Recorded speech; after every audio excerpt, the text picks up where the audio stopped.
Today we will speak about the common peroneal nerve, which is the terminal branch of sciatic nerve. The root value is L4 to S3. So as peroneal nerve, common peroneal nerve starts at the level of lower 1/3 of the thigh, which is above the popliteal fossa.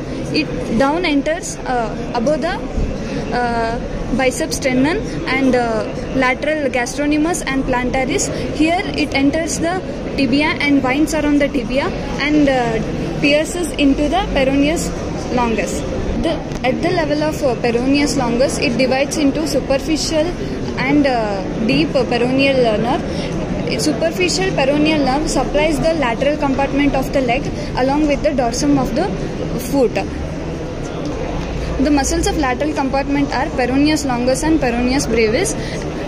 Then the deep peroneal nerve supplies the anterior compartment of the leg along with the clefts between the first great toe and second toe. Along with the anterior compartment of leg, it also supplies the extensor digitorum brevis muscle. Thank you.